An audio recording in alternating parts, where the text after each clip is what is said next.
Hey girl, hey, it's IFBB Pro Emily Smith, NPC competitor Jaden Casa, and welcome back to the Wellness Girlie Gang podcast, season 2. Hey girlies, we are back with a special guest, Nicole Stewart, aka Nicole the Swole on Instagram.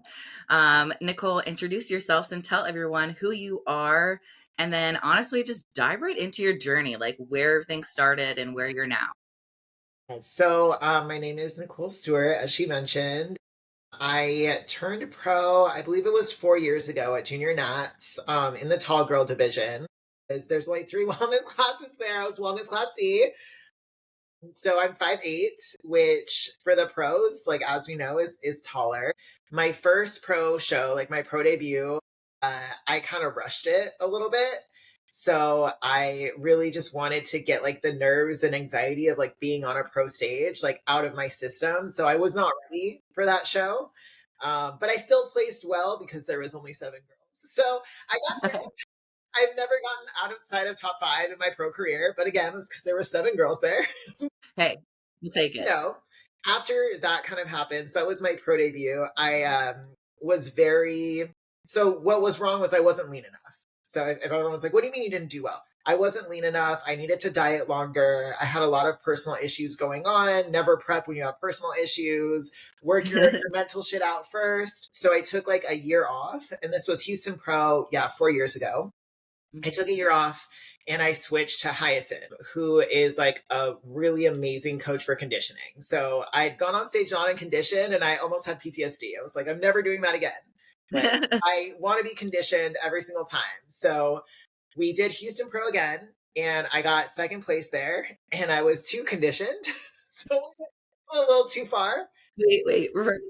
Yeah, went a little too far off the ranch there, but I also just love that look. Like I love a really like hard conditioned look, but also to be like almost 5'8" and not be told, "Hey, you're too small." Like my feedback was not necessarily to grow or do anything like that. It was just you came in a little too conditioned. You know, if you do another show, you'll do really well. But being a corporate girly and having a life outside of bodybuilding, I was like, I mean, I appreciate the good feedback, but I can't compete again this year. I got a life to live over here, some money to make. So we took some time off and then I started prep for the Samson showdown this year. So that was March of this year. I tried working with a different coach to get kind of a different look. Because again, you know, Hyacinth is an amazing coach and he does like the muscle divisions, right? Yeah. And wellness is such a moving target. It's wellness in bikini, right? Yeah. It's like Yeah. be hard, but not too hard, but not too soft, but not too lean, but don't be fat. Like it's such a up and down thing. Oh yeah. Yeah. That I just wanted to get a different set of eyes. So I did Samson and I got third there because Cass Gillis was there and Sandra Colorado, I think. Yeah. Yep. Yeah. And they both just come off the Arnolds. I mean, they're both like top girls, which is amazing to be compared with them. I will say it was really cool because I was like in the mix for first. Like it was a 3-person like final call out and they kept moving me to the center and then moving me out, moving me to the center, moving me out. But ultimately Cass got first there. Sandra got second. I got third. And this is where I think those intangibles really come into play because looking at the stage videos, it was very clear to me why I didn't win that show because Cass and Sandra were so like composed and poised. Like they were clearly professionals. I mean, we're all professionals, but they were clearly professionals. They clearly like been there before. They were very confident. They were very smooth, very slow in their transitions. And I looked a little like fidgety, like a little anxious. And I just didn't really have the confidence yet that I should be up there. So those things make a difference in your stage presence, right? Yeah, they do. Yeah. So I left that show and I took some time off to get a breast augmentation. That's something, you know, that's very prevalent in the sport. Yeah. And I really wanted to do just for my self-confidence. You know, it also helped kind of with the balance of my physique. Like I think my waist looks a lot smaller now, just having a little bit something up top. Yeah. And it creates that beautiful hourglass frame too. It really does. A much softer, more feminine look for me. When I compare the pictures from later this year to the beginning of the year, like it's a hard, dry, like it looks like a bodybuilder, which I loved. But again, that's not wellness, right? Yeah. We don't need the chest striations, even though they're beautiful. As much as I was going to say, as much as we love them. So I took some time off to have surgery. And I think in my head, I was like, oh, I won't be able to compete again because, I just had surgery. I'm not going to be able to do it. But I stuck to a diet, I stuck to a meal plan. And after a few weeks, after I was cleared by my surgeon to like lift and get back in the gym, I sent pictures again to Hyacinth. So, like, conditioning king. And I was like, hey, I mean, do you think it's crazy? Like, could I prep again this year? Like, what do you think? And he said, so we'll start right now. Like, we'll start today. I was like, okay. So that was like around 4th of July. I remember because like I had my last hurrah. And we started prepping for Heart of Texas. And RGV Pro is actually a week before that. So we were ready and we said, let's just jump into RGV. And then that also is the show that Hyann ended up jumping into. So it was the biggest show I'd done up to that point, like 20, 25 girls. Obviously, Hyann has an amazing physique and she's just stunning and she has everything nailed. Yeah. I learned so much from like posing up there on stage with her, just about like confidence, pacing, all of that. But we were the top two. So we were the final call out in that top two. And I mean, I don't think there was a way I could have possibly beat her. Yeah. I think it was clearly hers, but it was still really nice to be. Have improvements like this past year too. So like it's crazy because like you're improving, but everyone else is improving like right alongside the way. So that was so we did that show, and the judging panel, basically their feedback was, you're right on the line. You're almost too conditioned again. Like, don't come in any leaner, maybe be fuller. But once we started carving up for RGV, like I just like tore through the food. Like I just dropped weight. So we didn't mean to, but we dropped 5 pounds literally in the week between RGV and Heart of Texas. And so at Heart of Texas, Tiffany was there, who's like a bigger girl, so a very different look, right? So Tiffany ended up winning that show, and I ended up in 4th. And I think, again, it was just because like we got way too conditioned. And for me, when I get super conditioned, I also just look smaller. So when I compare the pictures from RGV the week before to Heart of Texas, I'm like, oh, dang. I see what they're saying. So after that, I took a few weeks and was like, let's just see if I can keep a handle on my diet and my training and how we look. Ended up staying in pretty good shape. And then All South happened, which was just 2 weeks ago, beginning of November, and said, okay, like, why not, at this point with the new qualification system, like, get some points on the board, see what happens. So we ended up 3rd there with, like we talked about before, Valkyria, who's like 6th at this year's Olympia, winning the show. And now we have Oklahoma Grand Prix this weekend. So I'm hoping this is the one. It's our 5th show this year. It's the last so US show. Yeah. Yeah. And you've been, 3rd, 2nd, 4th, 3rd, just right there, so close. Let's talk about like how you feel when you're just like right there. Like obviously every girl that you lost to is previous Olympian. So killer physiques. That's pretty insane. Like you're right there. But like kind of talk about like your mindset and kind of where you're at post show.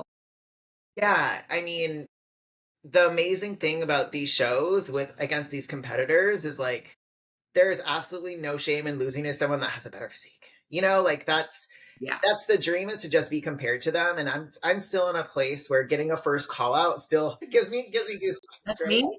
Yeah, right? Like, are you sure? Okay, like let me go there before you change your mind. So it's never stops being like butterflies and nerves. But when you're losing to people that you respect, right? And that have the better physique than you, it's a very different situation. I know sometimes people will talk about politics in bodybuilding and things like that, but I will say, like, I don't really think I've experienced that. Like, everyone that's beat me, I've been like, yep, she deserved that. She looks crazy and I want to look more like that. Ultimately, it's a subjective sport, right? So something that I try to tell new competitors, and I remind myself sometimes too, is you can't control who shows up. You can't control what the judges want that day.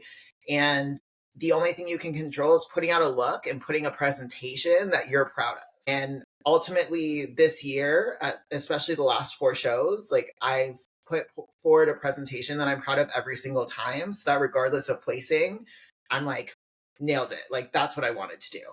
So yeah. Your physique is insane. I'm like, "You're like, you wanna look like them." I'm like, "I wanna look like you." And then there's, like, it's that rippling effect. There's, like, girls, you know, and the amateurs, like, wanting to look like me, then I wanna look like you, and Yes. you wanna look like them. It's like, it's amazing who you inspire, and, I'm inspired by you because 'cause you're a tall wellness girl, and you're doing it. Like, you're top 5, like, I'm like, "That's what I wanna do." So every time I look at your physique, I'm like, "Okay, okay." Like, don't compare what I tell my girls, like, don't compare your physique to the 5-foot girls, the 5'2" girls, the girls maybe with a little bit boxier waist or a little bit shorter torsos. Like, that's not the same physique as you. And so really to find a girl around your height Mhm. and okay, because like you said, right, the leaner that you got being a taller girly, the smaller that you almost looked, even though you probably weren't. Yeah. But filling you out more as a taller girly may be the way to go and work well for you. No, absolutely. And I think too, it's funny because I always thought Cass was super tall. Like I always thought Cass was fighting. Yeah, And then I was yeah. on stage with her and I was like, I'm like a full head taller than you. Like what? Mhm, I think she's 5'4". Yeah, which just goes to show Yeah. like how short the top 10 is, right? Because Cass is always the tall ass girl in the top 10. Yes. Yeah. So it's definitely, I think, a little bit more challenging sometimes to be a taller girl, especially when you see kind of like I think of them as like colleagues, right? Like when you see the other girls that are shorter kind of getting that their finish line first. Right. It's Yes. like someone who's 5'3", 5'4", they might turn pro before you, they might go to the Olympia before you, but ultimately, like being taller, I think you have more of a frame to fill out. So you just have to be more stubborn with it. You just have to know, okay, it's not going to take 1 year. It's going to take 2, 3 years. But when Mhm, you do eventually get there, it's going to be a much like flowier, kind of prettier look, in my opinion, like more of an hourglass shape. mhm, And also, too, like what people forget, and I've been trying to remind myself and be more present in this process, especially getting ready for this show, is like the journey on the way up, like enjoy that part of it. We get mhm, so caught up in like, an NPC, like I just want to turn pro, that it's like, okay, like you got second at your national show though. Like you're a top level contender. Like anyone's looking at you to win the next national show you go into, like enjoy that ride for a second. Like that's a big deal. Same like as a pro, I turned pro with Alexis Adams and homegirl has lapped me. Like she went to like her third or fourth Olympia and like well deserved too. And I'm just trying to inch my way up. I'm just like, mhm. maybe I'll see you there next year, girl. I'm trying. But again, I'm trying to enjoy that. Yep. Yeah, she's also very short. Yeah, she is. She was I think she wasn't class A. She was class B. So but yeah. I think she's probably 5'4", 5'2". I don't Something know. something like that. Yeah. Yeah, Yeah, we'll because have to she's interview always had those really pretty like quad inserts that you see Mhm. on the shorter girls. Versus Yes. us taller girls, it's like our quads might be the same size. They just don't look like They don't look the same. I know, and especially in the front pose, I'm like, they're not spilling like the other like the little girls are spilling because our yes. legs are longer, and I don't know about you, but I'm all leg. Like, I actually have I have a long, I guess, whatever this from torso, but I feel like my chest is longer and my actual waist is pretty short, Okay. but my legs so Jaden and I wish she was on, but she's in peak week too, and she has a show coming up, but, so God bless you for being on here. But we're the same height, and her torso is so much longer. My legs are like 5 inches longer than hers. It's crazy. Wow. Okay. That is crazy. I mean, but yeah, that I think the front pose is like the bane of my existence. Yeah. I love the side pose. I'm like, yes, the side pose. Boom. Yeah. Fire. It's just like I'm used to the side pose. I mean, that's my gym selfie pose. Like we got that nailed. Yeah. Oh It's yeah. fine. Yeah. That's But the that model front pose, pose. yeah, exactly. But I will say too, something that I kind of saw with Hyann and I've seen with the other top level girls that I respect a lot is they almost like look at the call outs like they're watching game tape. So like after Mhm. RGV, like backstage, I'm not sure if for Hyann, if it was like her coach or her husband or who it was, but we were standing off to the side because, they do their first call out, they have the final two, and then they say, all right, you two go off here, but we're going to call you back. So we're off to the side. and we're actually backstage, and she has someone run over and like show her like they're looking on her phone at the call out. So in between, when they called us back out, she's over there like kind of looking at the game tape and planning like, okay, like I need to do this pose a little bit better. I need to tweak this. I need to tweak this. Which I was like, man, that's so smart. And for me, as someone whose stage presence is something I struggle with, and I don't, I've never really enjoyed it or been strong with it. I've never wanted to see the videos. I've always been like, don't show me. I'm embarrassed. I don't want to see it. I don't want to know. And it's like, you can't get better unless you look at that stuff. Yeah. And that's what I find with these top level girls is like, they don't leave anything to chance. Like even the stuff they don't like or they don't want to do, like they're working on it. And like with Cayenne, I mean, she's just been steadily like rising up in the ranks, like year after year. It's so cool to see like all the improvements that she's making because she's actually listening to the judges, Yes. Yeah. Some girls are like, I want to do me. I don't care. It's like, okay, then you just won't win, but that's okay. Yeah. No, I love that. Like reviewing the game tapes. I think that's so smart. And I do that as a coach when I'm like at a show with other girls and I'm like, okay, look, and I'll break it down for them. See, this is why you got moved this way. This is, if we're on the sides, make sure we angle a little bit more towards the head judge if that was a reason, Gosh, yeah. That's the hardest part too. Is like I'm always the last girl on stage just because my last name. So I'm always like off to the edge. And it's like, okay, yeah, like kind of, you don't want to be like that girl who's like completely angled off to the side, but you also don't want to be like losing their eyes. So it's also finding that balance too. Oh, so that's interesting. You come out in alphabetical order? Yes. Like when you come out in your groups, I guess, your comparison groups? Yeah, so every show's a little bit different, but the shows that I've been to this year at least have been doing like a first look. So they bring you out in the initial lineup and then you do your routine and then they bring you back out and that's when they do their call outs. So yeah. And that's alphabetical order, which really you can put whatever name you want on there. So I mean, you could kind of choose. My middle name is Christine, so I guess if I wanted to be at the beginning, I could be like, my name's Nicole Christine. It's not Stewart. True. But now I'm thinking about people's names now. Yes, like, I mean, I don't know if there's a strategy there. Like, maybe I need to ask the judges. Like, do you pay more attention at the beginning or the end? It's like, that is very interesting because I just went from A to S with my last name getting married. Yes. So, like, maybe it would be an advantage to not be first. Yeah. Well, and also, too, you have to know yourself. And, like, for me, I get harder as I post. So, I think some people, it's not good to have all that time in between when they do their initial routine and then they do, like, their comparisons. For me, it is actually good as long as I've, like, carved up appropriately. Because, especially, like, me, like, I get very veiny and vascular. And I've had a few of my best friends at almost all my shows this year. I've been so lucky. I have such a great group of girlfriends. And they like know my body better than I do at this point. And they're like, yeah, like I watched you and I was just like, damn it, they need to stop posing her. It's just getting too much. There are some more carbs. Exactly. Just throw a Rice Krispie treat. Yeah. Like a little gremlin or like a trash panda in the corner on stage, just like eating Rice Krispie. Like, what are you doing? Nothing. Yeah, don't worry about it. It's fine. Oh, man. Oh, my goodness. That is so exciting. And the Oklahoma Grand Prix is a new show, right? Yeah. This is their first year doing pro wellness. So, and we're the only pro division. So that's also kind of nice. I do like the shows where it's just pro wellness. Yeah. Are you the only pro division at all, like males and females, or? Yes. Oh. Yeah, because then you feel extra special. Yeah, because I did the DC Pro Am as an amateur, and the only pros were bikini and men's physique. Yeah. So, yeah. I was like, dang it, I want to see some pro wellness girls right next to me. See how I stack up.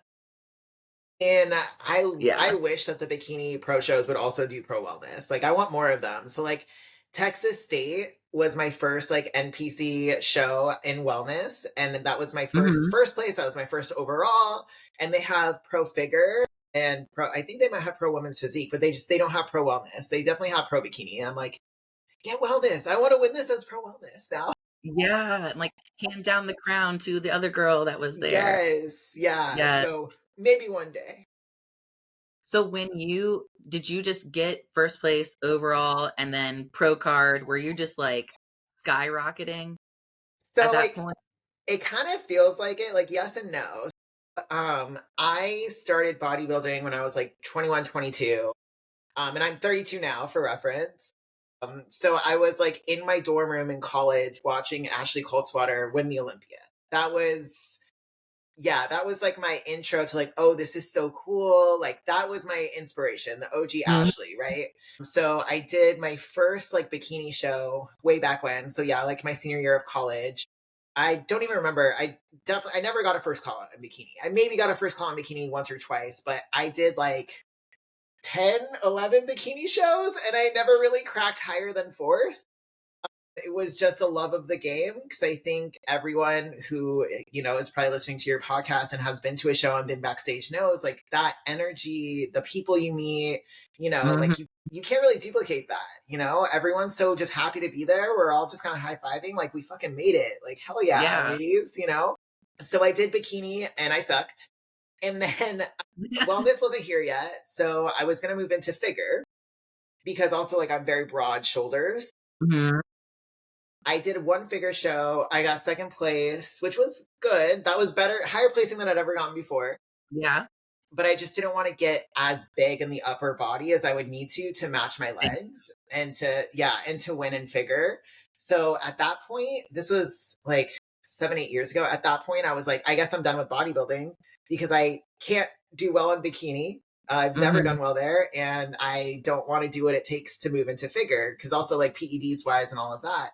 So I guess we're done, but at the same time, I was still chasing this look of like, okay, like I want a nice ass. Like I like nice glutes, I like nice legs. Yeah, so even though I wasn't actively like competing, I still had like 3, 4 years of like building this physique, and then wellness came, and it was like, all right, like why not try? I've always wanted to do this. We'll see what happens. Nelson Jones was my coach kind of through all of those seasons, right? Initially, when we did Texas State, I have a lot of like issues with my relationship with food. So that Texas State prep for me was like very difficult. And I was binging, I was binge purging all the time. And I mean, this poor guy, poor Nelson, he's trying to help. And I will say he's a very good coach, right? Like he Mhm. listens and he tries to help. But I think unless you've experienced that binge purge, like push pull and that cycle, it's very hard to relate. Yeah. And for women, we emotionally tie to food. And guys just don't really seem to do that as much. Mhm. So this Yeah. poor guy, like he learned a lot from trying to help me, I think, of how to deal with that. But we had to pull water really aggressively. Like we had to do kind of all these like little magical things at the end of this prep so that I could get on stage. And I remember thinking before I went on stage, like, I'm never doing another show again. This is so miserable. I hate it here. This is like the worst. And then we won the overall. And I was like, Never mind. maybe this is for me. Okay. But that was like the first indication I ever had of like, you can do this, like Yeah. it's worth your time to do this. Mhm. So after that, we prepped for North Americans like a year and a half later. So I took some time off to grow. We prepped for North Americans, and that was the first prep in my entire life that I had like 16 perfect weeks. Didn't cheat, didn't binge, didn't purge, like none of that crap. And I had the best look I'd ever had up to that point, was very proud of that. We missed the pro card by one. So we ended up in second. And I remember coming off stage, I was like, man, I didn't get it. And Nelson was like, what's wrong? Like, you just turned pro. I was like, no, it's only first place here. It's not top two. He's like, no, it's top two. I was like, no, it's so it was like, that was a moment. And he was like, oh shit, my bad. I was like, yeah. Yeah. But it was a really good thing because not winning there is what really like got me locked into training and being like, okay, what do I really need to work on? I need to get Mhm. my quads bigger, right? Like I need to just get overall bigger, but like I need these pieces to be bigger and better. And honestly, if I had won that, I might have just been like, all right, cool. We did it. I'm done. I don't need to worry about this anymore. Yeah. Yeah. It So could have stopped you from becoming the pro that you are today. Yeah. absolutely would have stopped building my physique. I would have been like, oh, I can win a pro show now. No. So after that, we did junior nationals, and that's where I finally turned pro. And that's kind of like my amateur career. So, we started out in bikini. We sucked for a really long time. We never quite cracked it. And then as soon as we got on our wellness stage, the judges were like, yep, you belong here. So won that first show, got top 2 at the national show, and then turned pro. So it almost seems like it was very quick, but there was a lot of failure before that. Yeah. And I mean, it's a good point. Like there's a lot of failure before there's the winning, right? We were both coached by Nelson, which is crazy. I think that's probably where I met you way back when in 2021 because I was switching from figure to wellness. Okay. Just got my overall in November of 2021 in figure, but it was overall because there were like 2 girls there. Yeah. And honestly, that's what sucks. Like, I love figure, and it has been kind of sad to see, like less girls doing it. But I feel like it's making a comeback. I feel like I've seen like more impressive girls lately at these national shows. I'm like, okay, everyone just needed their off season. Everyone needed a little time off to grow a little bit, and now they're like all over out here now. And I'm like, hell yeah, girls, let's do it. Yeah. And I think like Sid almost stepping down allowed some other girls to rise up because she held this reign for so long and it almost was like, well, it's unobtainable. Like I can never. What's the point? Like, what's the point of like training for 10 years if I'm never ever going to look like Sid because she's been training for 20 years? You know what I mean? Like, we're never going to have, I don't know how big her waist is. Is it like 15 inches? Yeah. I mean, girl has been doing this for so long. Like she's got the method to everything. And For sure. Like her and Ashley Kay, I would say, are like 2 of the athletes that I admire the most because they've been so consistent over time and they've just been such great representations of the sport, Yeah. And that's why too, like I would love to see an American girl kind of in that top 10, top 5 for wellness because it is very like Latin American, like dominant, a lot of Brazilians, of course. And I kind of joke around. I'm like, as long as I'm the best white girl on stage, then like I'm happy. But it would be nice to have like one of us up in there. I agree. I agree. Like I was approached by some guy at the gym and he saw my like IFBB Pro wellness on my wolf pack and he's like, "Oh, are you an active wellness pro?" I was like, I don't know to be like offended, like or whatever, but I'm like, "Yeah." He's like, "Well, good job for you for being a white girl." And I was like, "Yep." Cool. Glad this Yeah. is the reputation. Yeah. Yeah. I'm like, but I mean, I grew up in Miami, so I've always known like that's another level. I'm like, they've literally spent like it's not just this generation, right? Like it's generations of like we like nice asses and we're gonna make them perfect. The white people have just discovered that we like butts. Yeah. And also we were told when we were younger to not have a butt. Okay. Oh my God, just be skinny. Just be a skinny. So going from like being a stick to like actually building muscle to having muscle and then being like, oh shit, I could build an ass. Like that's cool. And it's hard. Like, well, and I think too, it's funny. I was just talking to another one of my girlfriends about this, especially I feel like culturally growing up, you're taught like, we want you to be skinny. And also like as a female, like the less you eat, the better. There's this kind of stigma of like, yeah, if you could starve yourself, then like you're doing it right. Good job, girl. Or like, oh, you're really going to eat all that. And then you have to almost deprogram yourself to be like, no, wait, I need to eat all of that to look how I want to look. So even right now, getting ready for this show on Saturday, again, like I said, I have a good group of girlfriends around me because I want to eat less. I want to eat less food and I want to do a little bit more cardio. I'm like, oh my God, but I need to eat more. And I just need to like quiet that voice in my brain that's saying like, no, like starve yourself. Like, no, like your muscle needs food. Yeah. Trust your coach. Listen to the coach. Yeah. Yeah. And honestly too, like I've been doing this now. Like I said, I looked this up the other day. I've done 18 shows total in my career. So I've done this long enough where I know logically, I know emotionally a little bit different, but logically I'm like, no, this is the right thing to do.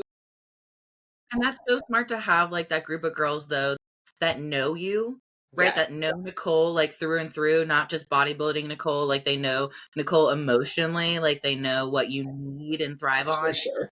And I think that was a big point that you said before, like with Nelson, and not to knock Nelson, because like I loved working with Nelson. He was great. But I think it may be male coaches that may not be tuned to emotions and how women run their emotions. But again, like I think at your level, you get to a point where you have to self-regulate. You have to figure that out yourself and have to have those girls be like, hey, you know. That is such a great point, and that's such a great word too. And I think, kind of to your point, I think sometimes people expect too much of their coach, you know, especially like I dated a coach, and there would be times where I'd be like, you're not her boyfriend, you know, like, why are you holding her hand so much? And like, it's just, we expect that they show up for your show, even if it's out of state. And it's like, well, are you paying them for that? Because let's be real, like that $200 a month is not a lot of money for them to get there.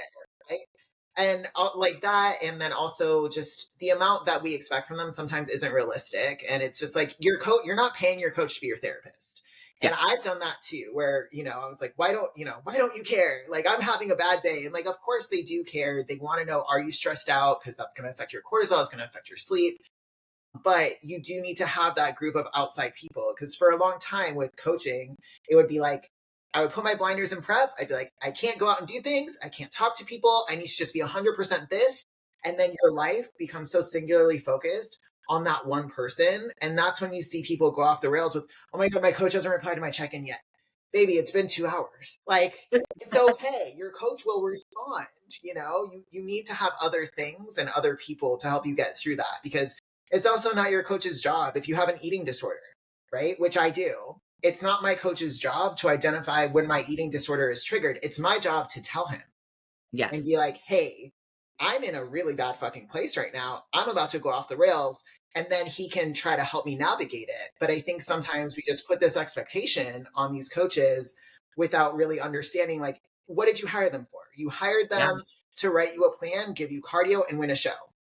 So that's also like with PEDs. They're going to run a PED cycle that's going to have you winning a show. And it's your responsibility to be like, I'm not doing that. Like, these are my boundaries. This is what I'm going to do. This is what I'm not going to do. And like, that was something where I've worked with these high level coaches, and I've had some people raise their hand and be like, oh, I hear that coach does a lot of drugs, be safe. And I'm like, I told him from the jump, I'm not willing to do that. And he never pushed it with me. So I do get a little like frustrated with people sometimes, because it's like, you have to be your advocate, like, you're hiring your coach to help you win a show. So they're going to do what they need to do to help you win a show. And you have to be the one to speak up and say something. They're not a doctor. They're not here to care about your health. They're not here to care about your femininity. They're not your husbands. They don't really care if you look like a dude in 2 years. You have to care about that. Sorry, I got on a soapbox there. No, that honestly, like, I'm just like, yes, like all of this, yes. Like, it really is true. Like, your coach isn't your babysitter. Your coach, like give them a little bit more grace and respect. Yeah. Yeah. Yeah. I mean, and ultimately, like, you have to want this for you. Like, your coach can't want it more than you do, and if you think your coach is doing the wrong things, like, you should be able to speak up.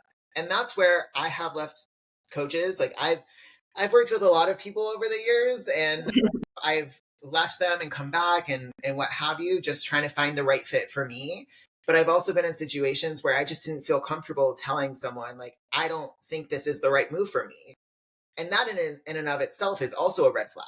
Like, if you can't tell your coach, like, I think that something's going wrong here, like, you need to maybe reevaluate that relationship. Like, maybe that's not the right relationship for you. Or if you feel like, I can't tell them I cheated my diet last week, because also a good coach is going to see that. They know what a body on, let's be extreme. Like, let's say you're doing 0 carb and an hour of cardio. They know what that looks like versus a body that just like binge ate a burger and fries the night before.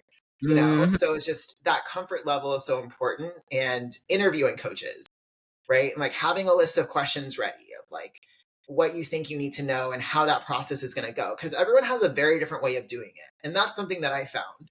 is as I've talked to different people, I've worked with different people over the years, everyone has a very different way of doing it. There's 1,000 ways to skin a cat, as the saying goes. And I know my way that I like, and I know ways that make me hate bodybuilding. So I stick with the ways that I know. And I've had to say goodbye to coaches where I've been like, I thought we were going to be a good fit, but I actually like, this makes me hate my life.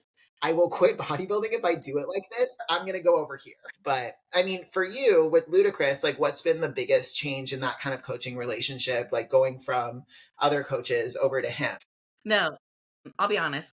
I've been working with a new coach who is local to me and who's been a friend of mine for a few years, who works under David Demesquid. Okay. No idea how to say his last name, but I know who it is. No one knows how to say his last name.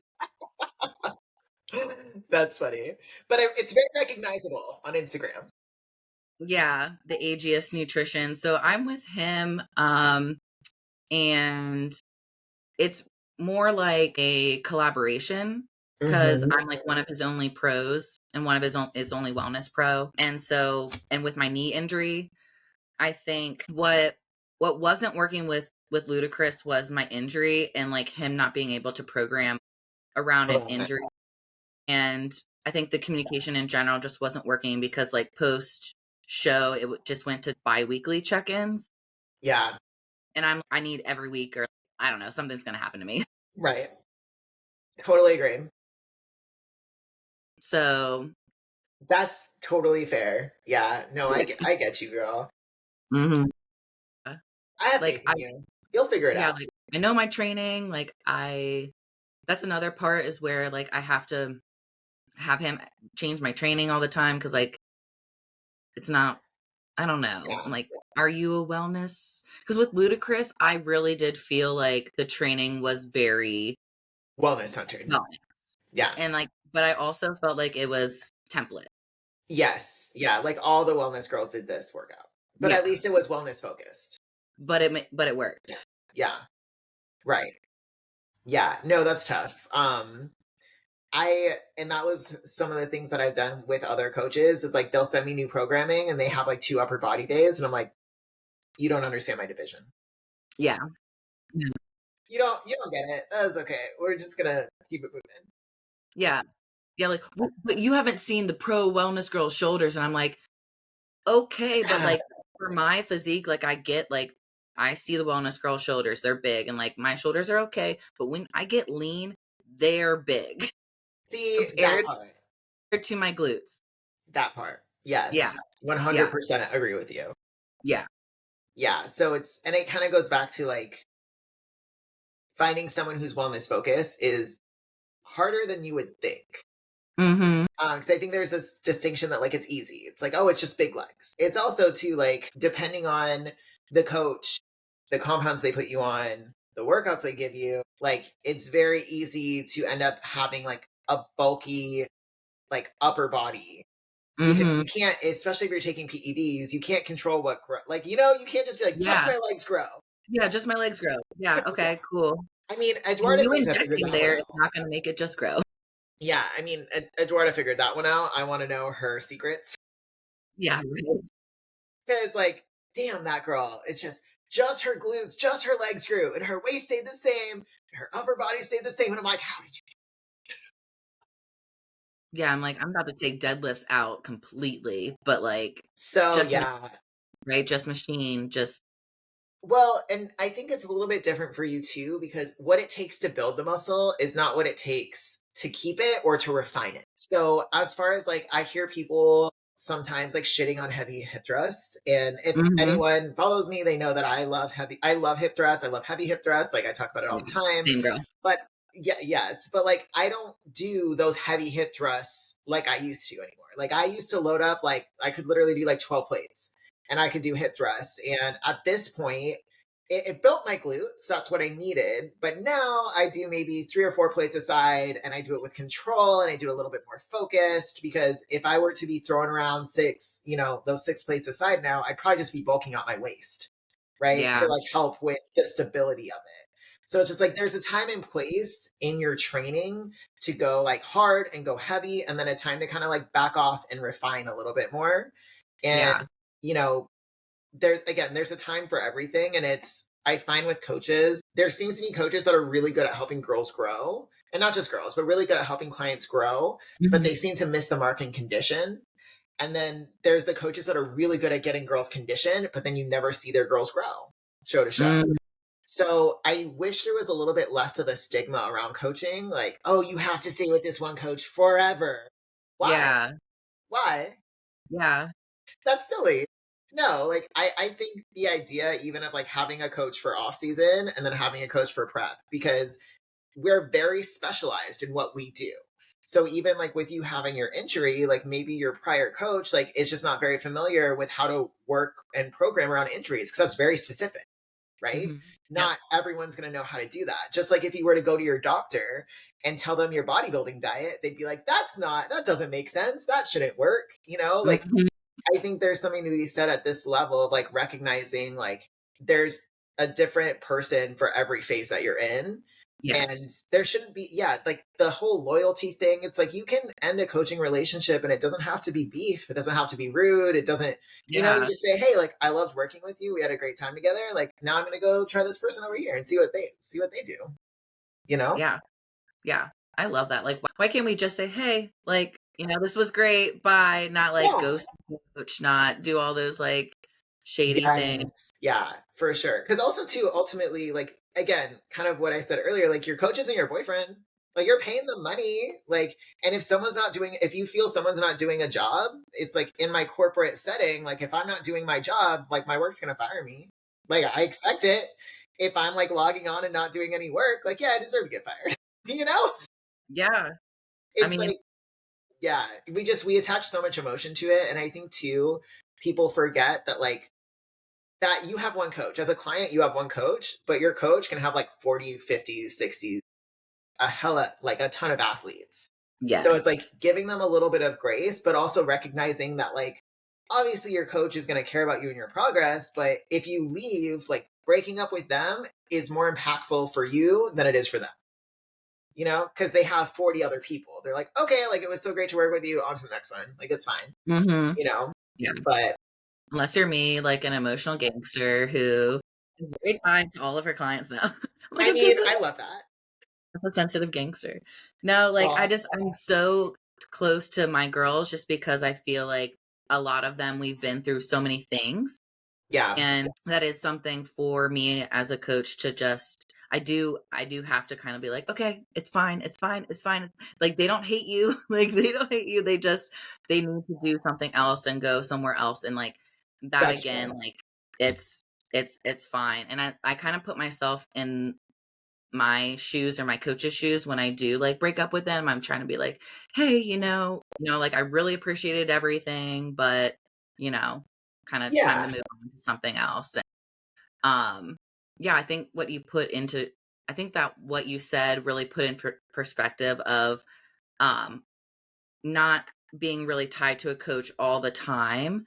And different coaches working for you for different seasons of your life, right? Like what if you get pregnant and then now you want to work with a coach that actually specializes in, pregnancy and postpartum?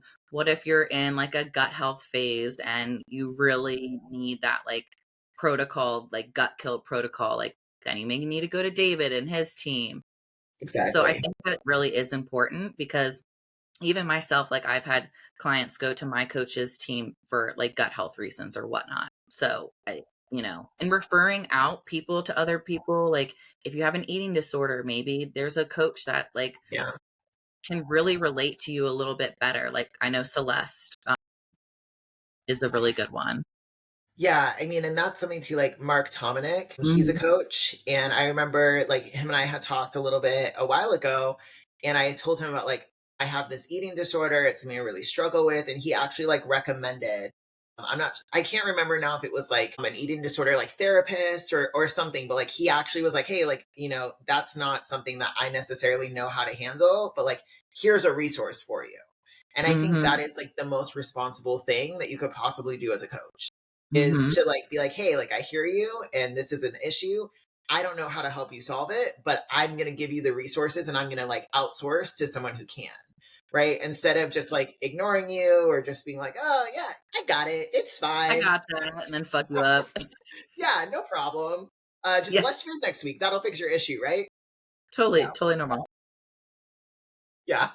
But all right, let's dive into like your training. Like, I mean, we kind of talked about it a little bit. Like, so what's your style of training? What's your split? yes. So I've done all my own training for like the last 8 years. So funny enough, I worked again, like I've worked with a lot of people. I've been here for a minute. After I won the NPC Texas State Show, I worked very briefly with John Jewett and he gave me a training plan. And that was the first training plan I ever saw that had hip thrust programmed twice a week.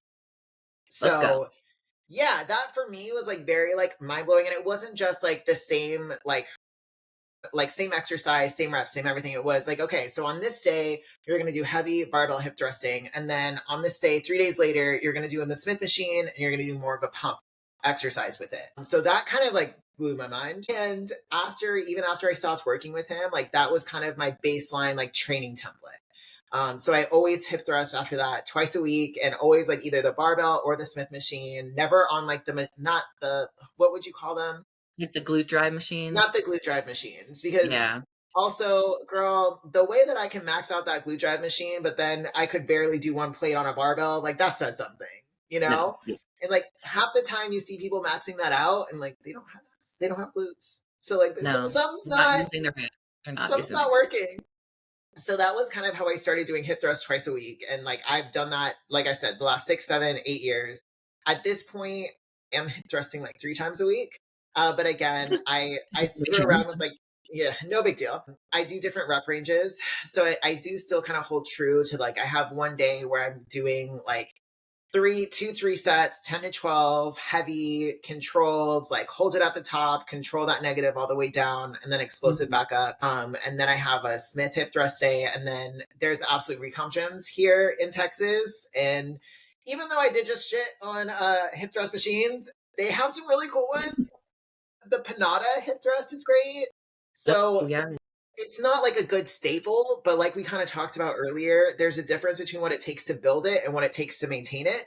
So that's where I can kind of get away with doing that and have a little bit of fun with it.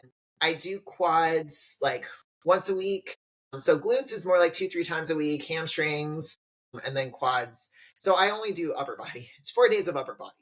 And I really like to lift heavy. I really enjoy it. But I will say at this point in my career, I've learned the difference between being heavy just to be heavy and be kind of silly, and to be heavy but with control. And that was something that, again, Mark Tominick, he had given me some training like plans in the past. And like he was one like, man, he kicked my ass initially. He was like, you're going too fast. And I was like, no, I'm not. He was like, that's not 3 seconds, Nicole. It's not a 3-second negative. That's like a 1.5 seconds. Like, go slower. Yep.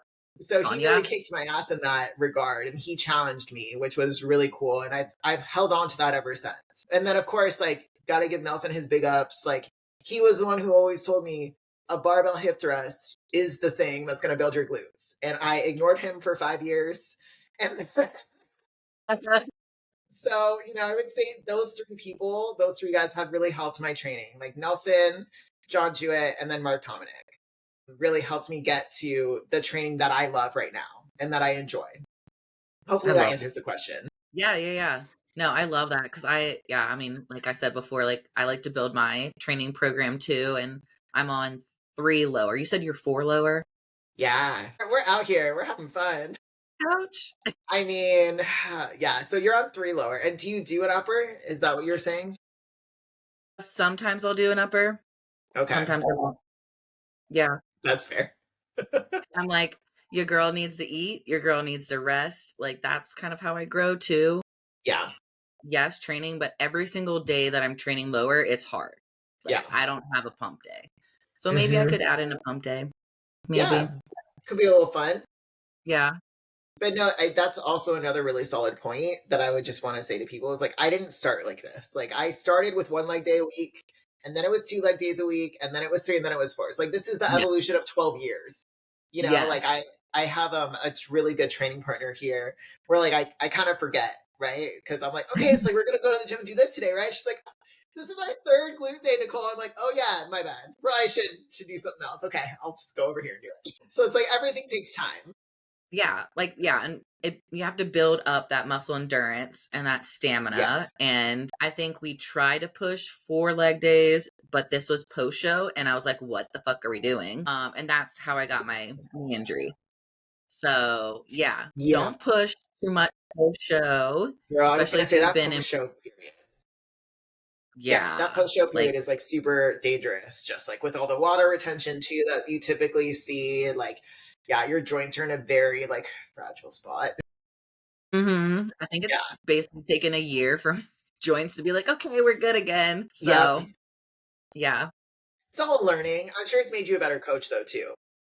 It really has. It really has. It's taught me just like humble, like remove the ego lifting, really going back down to 1 plate, with hip thrusting, and now finally going back up to 4 plates, which thank God. Yes. I'm like 6 plates. But honestly, like that's amazing Yeah. because taking your ego out of it to like because sometimes too, like you need to relearn a movement. Like maybe you think you've been doing it right this whole time, but like if you've been hip thrusting and the number of like Reddit threads where it's like, oh, like hip thrusting just like makes your waist bulky. Yeah, if you're not doing it right.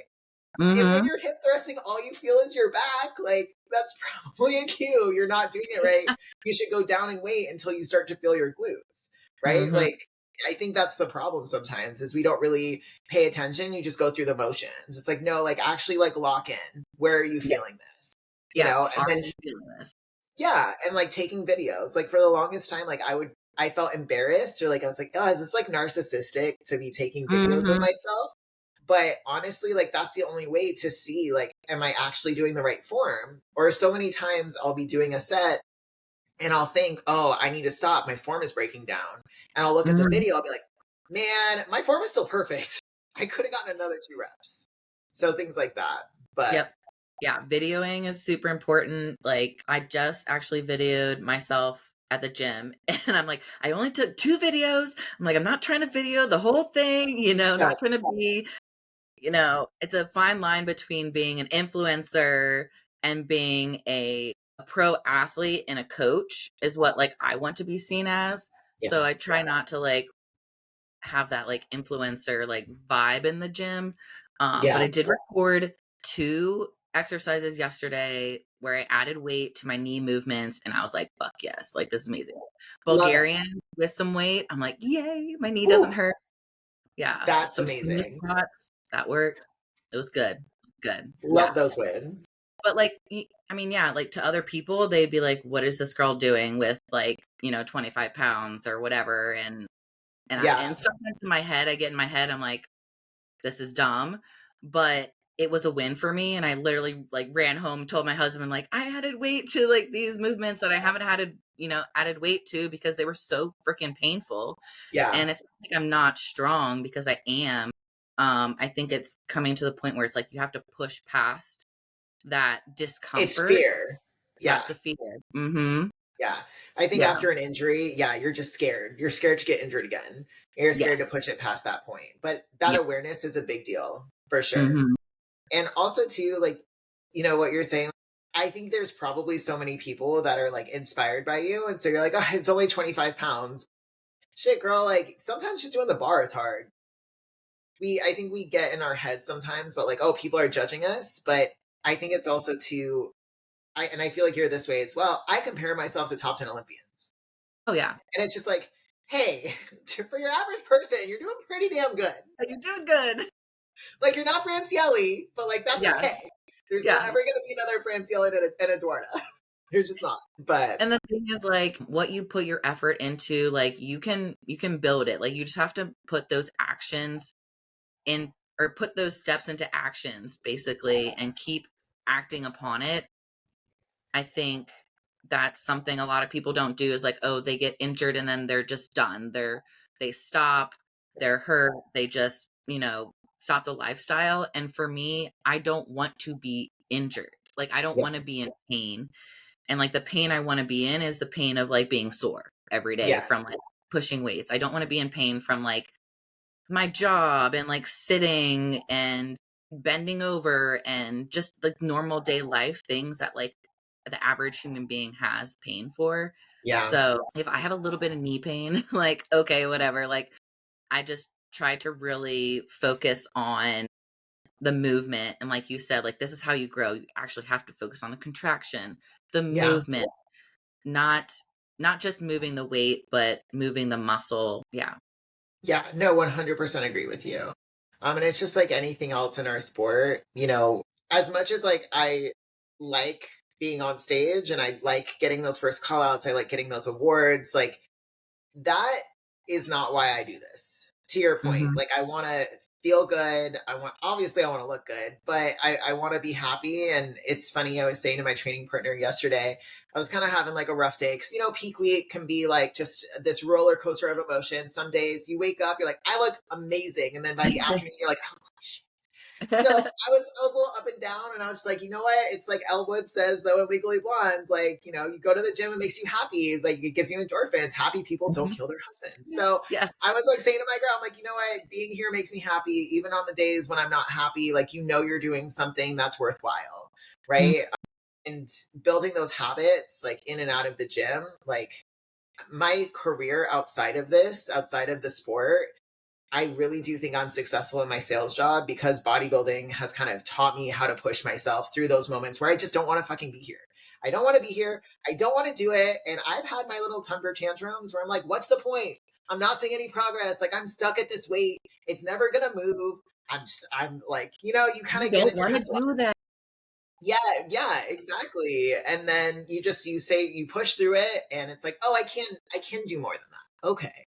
And it's like you do that in life too. Bodybuilding has just taught me, and I'm sure it's taught you, just that resilience, right? That discipline, that drive, that, Yeah. you know, always wanting more, which I think is amazing because that's the sport of bodybuilding, right? You got third, second, fourth, third, second, like this, we're getting first. I'm Yes. manifesting it this weekend. We're getting first. It's coming to fruition. We're Thank getting you. Yes. next year, and girl's just gonna cruise. Yes. Well, and you know what? No matter what happens with this placing, I have never done this many shows in a year. This is my 5th pro show this year. Like, that's fucking wild. I have never done, like, since I turned pro, I did 1 pro show a year. And I would do 1 show, I would do okay, and then I'd be like, we're done. I'm hanging it up. Lights out. Yeah, and also too, again, speaking to the eating disorder piece of it, like I couldn't really reverse out correctly. I would literally balloon up 30 pounds within a month. You know, even if I wanted to keep competing, I wouldn't be able to keep competing Yeah. because I couldn't control my mental headspace with everything. And again, a coach can only do so much. You know, if I'm not raising my hand and saying, hey, so, you know, I ordered Pizza Hut and burgers and donuts and I ate all of that last night and like, I'm not going to be able to get back on plan today. I need help. You know, they can't help you. They're not here with you. But this is the first year where I've been able to like stay within a good weight range. And, you know, I really want to maintain that, especially with the new like IFBB standards for the Olympia, where you have to win 2 shows or the point system. It's like the name of the game is longevity, right? And so I think the people that are going to do well moving forward into this next year is going to be those that are like very self-aware and know when maybe like, hey, mentally I'm not okay. Let me raise my hand and tell my coach so like we can adjust. Because you can only white knuckle grip this shit for so long before you crash and burn. And I literally was just having this conversation with a friend who's getting ready for nationals, and he's like having a little bit of a rough ride with it. It's like, hey, if you tell your coach I need a high day or I need a controlled cheat meal, it's a way better result than if you don't tell your coach and then you crash and burn and you have like 10,000 calories and you can't get your headspace back on right. So it's like that self-awareness I think is really going to be key. And of course, like having a better starting point, you know, like I had to drop 35 to 40 pounds to do Samson this year.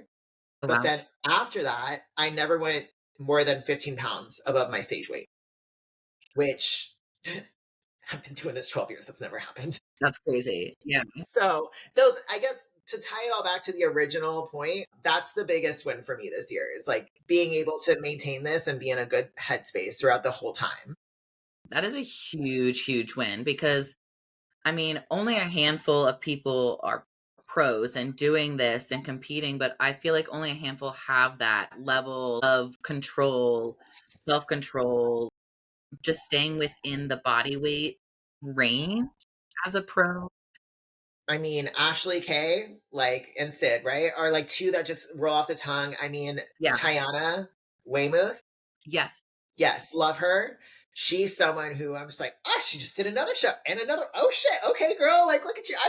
I think she's done like 8 or 9 shows this year, and she does. And you know the great thing about her, if she gets first or she gets last, that girl has the same exact like love for the sport, the same positive attitude. She is just as happy being the winner as she is not being in that top call out, and like damn, like she's very, very young, but I admire her so much because I think she's only like 20. We turned pro together and she was 18. Yeah. So Yeah. I'm like 12 years older than you, and I could take some notes here. Yeah. We've actually gotten so many requests to have her on the podcast. We'll definitely have Yep. to bring her on. She's so sweet. She is. She's the Yeah. best. Oh, I love this. And this is also me. Great. When we talk about being comfortable enough or like being self-aware enough to bring up to our coach like what's going on, are there any reasons why you wouldn't bring Yeah. anything up to your coach? And what are those reasons? And like what's going through your mind? And is it the coach that's making you not want to tell, or kind of dive into that in your Yeah. experience? I think that's a great distinction, right? Mhm. For the longest time, I was the problem in that sense because I didn't want to admit I was ashamed. Let me put it that way. I think that's the big thing, especially like with a binge purge eating disorder, is there is a lot of shame around those moments when you break, when you have a binging episode. And that shame actually keeps you in it even longer Mhm. because you cheat your diet, you go overboard, and then you're almost like punishing yourself for it. And you can't really get, and then because you feel shitty and you're punishing yourself for it, you end up like redo like you want some relief, so you end up binging again.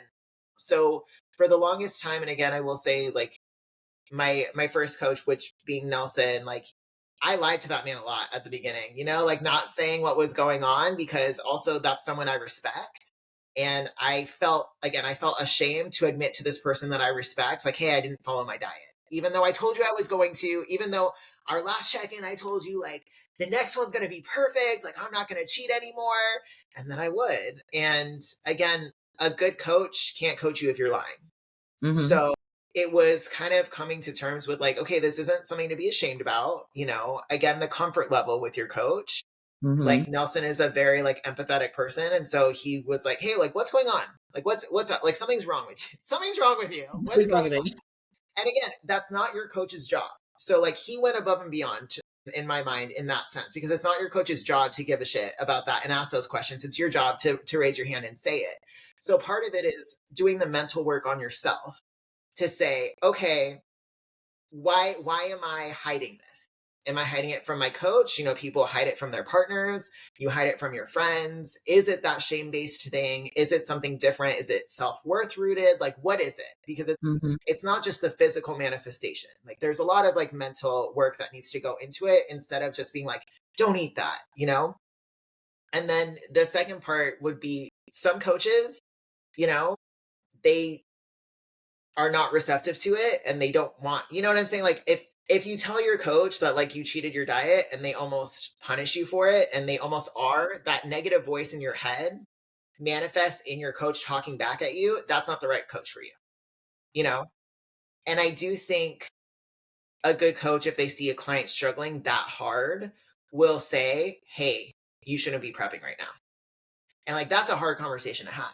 But Mhm. that's someone who cares about your long-term mental health. You know, my friend Rachel Sedgwick, she's an IFBB figure pro and she's a coach as well. And I know she's had to have that conversation sometimes with clients to be like, hey, like, I see you're really struggling and like, we could make it to this show, but there's also that after show period. Yeah. And I don't think you're going to be okay. Like, I think we need to start working this out now and we need to push the show date back or we need to reverse out. We need to do something different. Because I think too, we have this idea in our heads of like, I just need to make it to show day. Like, I can white knuckle Yes. this Yep. until show day. And so, Mhm. like, yeah, you didn't binge eat until show day, but then show day happened and you binge ate for 6 weeks because you didn't Yeah. address it first. Yeah. So I think it's a combination of like sometimes it's in your head, right? That shame factor. And then Mhm. sometimes your coach really kind of is maybe a dick. And for some people, that dick thing works. Like there are times where I've needed, my friend to tell me stop being a pussy. Last week, yeah, I mean, like 2 weeks ago in Orlando, I was getting in my head and I said to my best friend, she was being very empathetic. And I was like, no, no, no. All right. How would your husband talk to me? She's like, well, my husband would tell you to suck it the fuck up. And I was like, all right, that's what I needed right now. let's do that. But again, it's knowing who's the right coach for you and like who you feel comfortable with. So no, I think that's important to talk about because yeah, like sometimes it's like, hey, I'm the problem. Yeah. And that's a hard thing to admit, to tell clients and admit. Yeah. And you don't want to tell the clients obviously, because then they're like, well, you're a bitch. Yeah. Yeah. But yeah, how did you just be like, hey, I'm being honest now? Yeah. So for me, again, it was like the mental work. And one of the things that I came to recognize is in order to break out of that cycle of like, I binged, I purged, I feel shitty. Let me try to fix it. It's almost like if you spill like a glass of milk and you're like, oh, like, let me clean this up before my husband gets home. Right. But you just keep spilling more. Like you're cleaning it, then you're spilling more, you're cleaning it. And it was just like, I hired this coach to help me and I couldn't clean slate it and actually lock back in until I was honest about it. Because again, too, if let's say you're in a prep and your coach is seeing you're not getting leaner because you're cheating and maybe they don't know you're cheating, right? Because you're lying to them and you're telling them, no, I'm doing everything. Mm-hmm. They're going to keep like upping your cardio and lowering your food because like, all right, well shit, she's doing everything. I guess we just got to go a little bit harder. And one of the things that I found as I researched eating disorders and kind of the mental health aspect of it and like how do you get out of these cycles is cutting food and increasing cardio is actually like something that's going to continue you in that spiraling cycle. So as hard as it sometimes can be, if you've had a binging moment, you need to actually like increase your food and decrease your calories and decrease your cardio, excuse me. Mm-hmm. So you need to like satiate your brain. And again, your brain is going to want to be like, no, like you just fucked up. You need to like cut your food down. Yeah. And that would be something that I was doing is I would be trying to fix what I broke before my next check-in, before coach could figure out what I did. And it just got fucking exhausting. Honestly, I just got tired of trying to fix what I broke and then keeping track of like, okay, so he's telling me to do this, but like, this is what I actually did. So I need to do this, this, and this. And ultimately as well, like, it's like taking a test and cheating on it. Like that doesn't affect the teacher's knowledge, right? Mm-hmm. The teacher knows what they're doing. Like it's you who's not learning the lesson. Yeah. So it's like, okay, one, I'm fucking exhausted from trying to figure out how to fix my mess. Two, I hired you for a reason. You will know how to fix this mess. And three, like, let's work through it together. It's kind of coming to terms with that. And again, being able to look at yourself in the mirror and say like, okay, I'm the problem and I have a problem and I need to learn how to fix it. Like it's not normal. Because I think that's what happens sometimes too, is people are like, well, like you're in prep, like you're supposed to feel like shit. Sometimes, but you shouldn't feel like shit for 6 months. Like there are moments where it's going to be hard days, but if you're doing it right and you have a coach who isn't afraid to feed you, and if you're lifting heavy and you're doing all the things, like prep doesn't have to be that bad.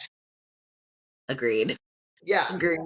Which is why we're here 5 shows later, like I've been lean since July and we're doing okay. Fingers crossed. Good.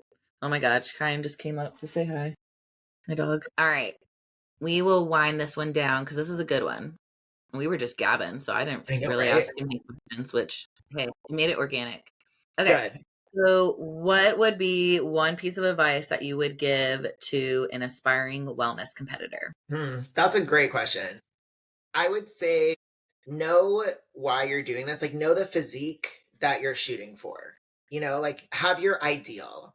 Like I want, and not just a pro that you look up to, like, oh, Eduarda has an amazing physique. Like I love her. That's why I want to do wellness. But like, how does that translate into what you want to see on your physique? Does that mean you want your physique to have bigger glutes, like bigger quads, bigger hamstrings? Like what is your ideal for you? Not just like what is a pro that you like looking at. right? It's like having this visualization in your head of what you want to look like, being able to communicate that to a coach. Because sometimes too, maybe the look that I want and the look that my coach want are not in line. Like maybe I think we need to be leaner and he thinks we need to be softer. And that's why I'm like, your plan isn't working. And he's like, actually, my plan's working great. So it's just making sure like you need to know what you want. You need to know what you want to look like. You want to know what you want to bring to the stage so that you can communicate that to your coach. They can help you reach that goal.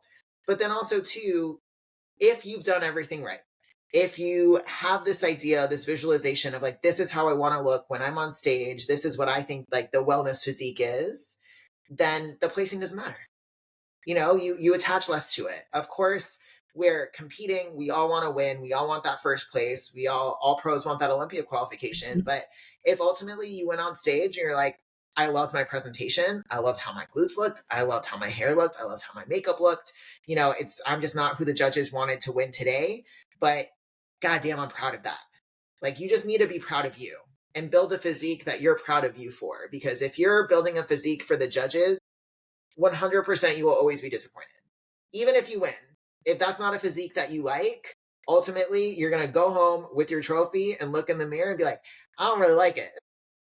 So that would be my biggest piece of advice is just know where you want to go for you, if that makes sense. You've worked with a lot of coaches before.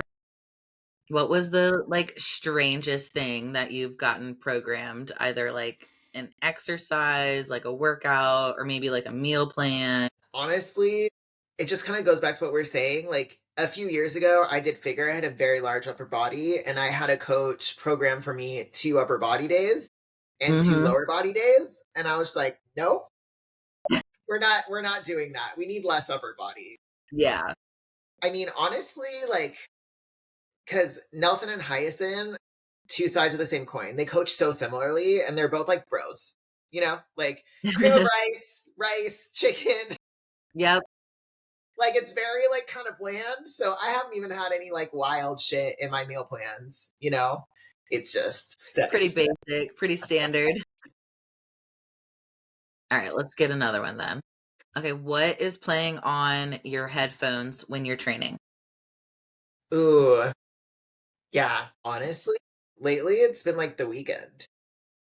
I like listen to like The Weeknd slow jams, and then every once in a while I'll be like, because I'm single and I'm out here dating, and I'll leave the gym and be like, why do I feel so horny lately? I'm like, oh, all I'm listening to is like, yeah, I'm listening to sex music while I'm like over there like squatting. Just like, it's funny though. I think about when I was single, and I'm like, yep, listen to a lot of Kalani and like, yes, oh my god, because she's also a baddie.